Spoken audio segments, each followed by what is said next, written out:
Hello, I'm Bruce Freet and I'm from Mount Vernon, Washington. I'm here at the Confluence Fly Shop and we're going to be tying green ASB and black Chironomid. ASB stands for anti-static bag, and the green comes from the fact that we're going to put a little green overbody. We're going to start off with Gill, and I'm going to tie on with some gray 8/0 thread.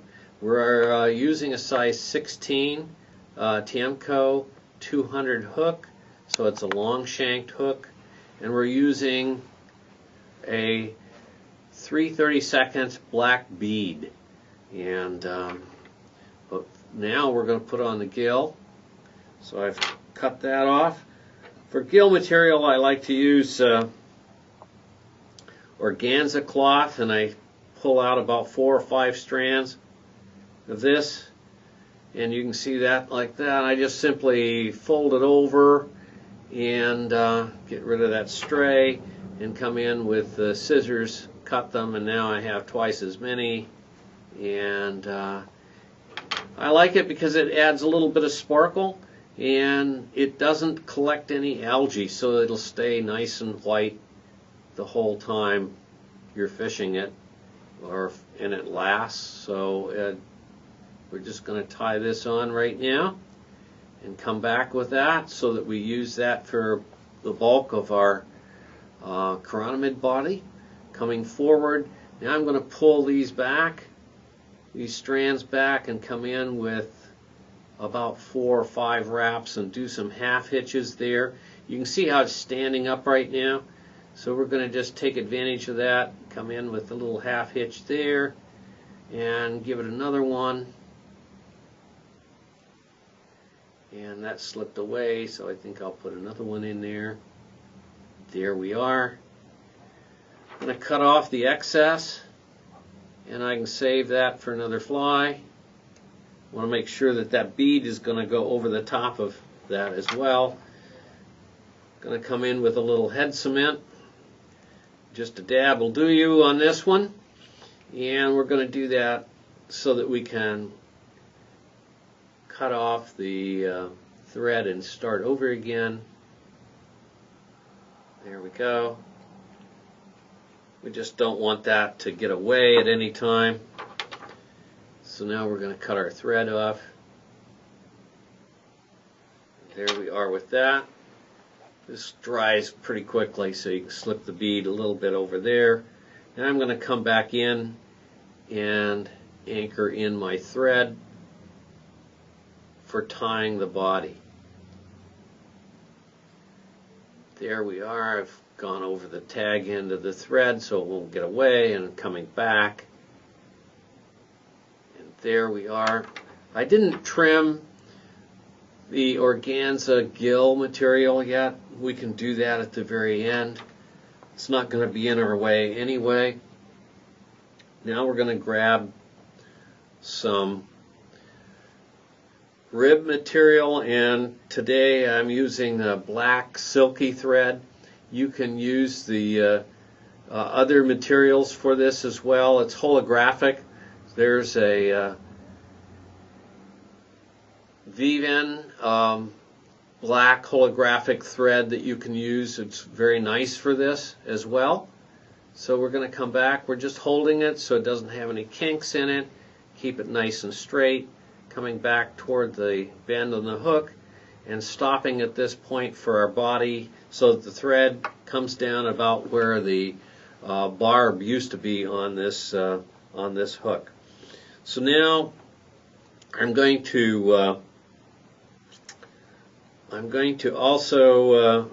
come forward with this so that we start forming the base of our body all the way forward, and then back again about 2/3 and wrapping again so that we start in about halfway down and back again on the shank of the hook, now about 1/3 of the way and back, so I end up with a nice tapered body. You look it over. I'm going to go all the way just about, but I'm not going to get to that tail end, and then I'm going to come forward once again so I have a nice body right behind the bead. Now you can use anti-static bag is what the name stands for, the ASB, and here's what it looks like. But today I'm going to use something that's, I'm going to use the gray or gunmetal Flashabou, which is a good product for this. And I'm going to use 2 strands. I'm going to fold it over so they end up being 4 strands. And then I can tie that right in, right behind the bead. Pinch those down so you've got a nice tying. Anchor that in. There I am. Now I've got my strands. I can straighten that out so there aren't any kinks in that. No twists. And we're going to go back. Since I've got this many strands,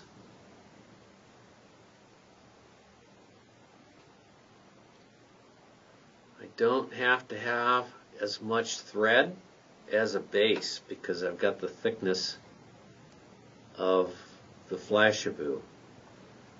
Now we're going to come back forward with this. A little bit of a diagonal so you pick up any edges that might have been there from the previous wrap. Smooths it out. We're going to come right behind the bead and we're going to tie that off.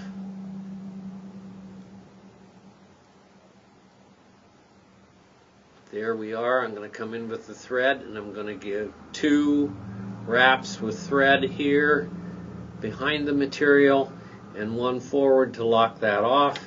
I can come in and tie that, snip that off. Now we're going to give the greenish hue to this fly, and this is important because it mimics the real thing. These chironomids usually come off at low elevations along coastal lakes in Washington about the middle of March, and they're usually right underneath the thermocline, so they're somewhere around 12 to 14 foot depth usually. So we're going to tie this off. And in BC, you'll find these same chironomids or a similar species coming off in May. So I've got hackle pliers here to just hold this. This is FrostBite. It's number 64. It's green FrostBite. It comes in a spool like this. And then you get some strands out of that.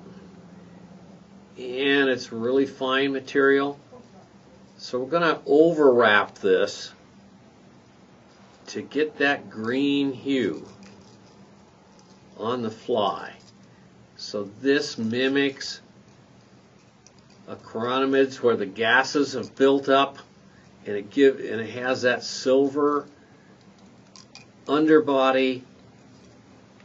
And now we're doing the green, and believe it or not, it does make a difference.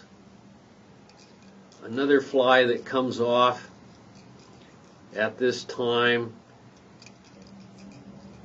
has a red rib. We're going to be tying it with a black rib, but that's another thing that you can do, is just simply change the rib and then you're into another species.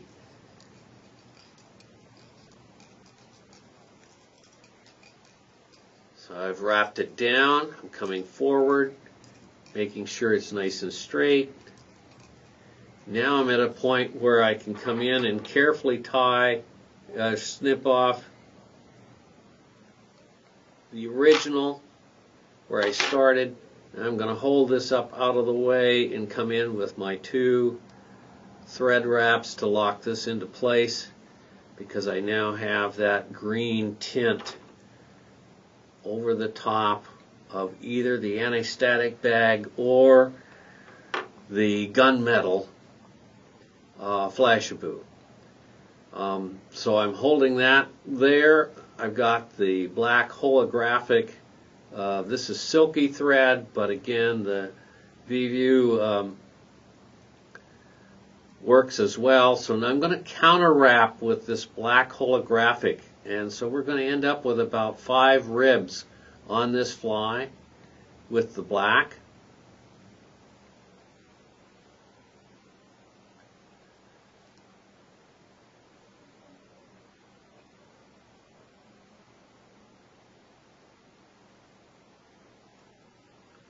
And an extra wrap right next to the bead, so I make sure I've got plenty of material to anchor down with my thread wraps. There we are.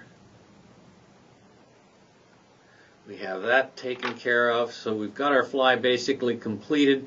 We'll do some wraps with this. I've got 8/0 gray unithread, and so I've got some wraps in there with that. And I want to make sure that I get all the materials anchored down, get a nice smooth body on there. And now we're going to come in, and I'm just going to do a quick half hitch to hold it, and then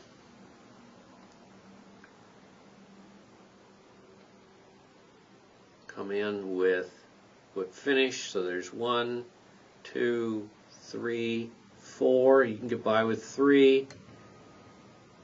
And do that whip finish in there, nice and secure. Snip that off.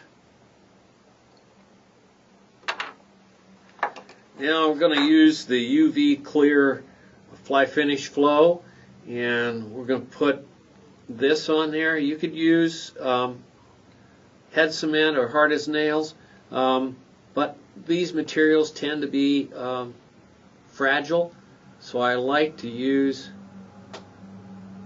the UV cement.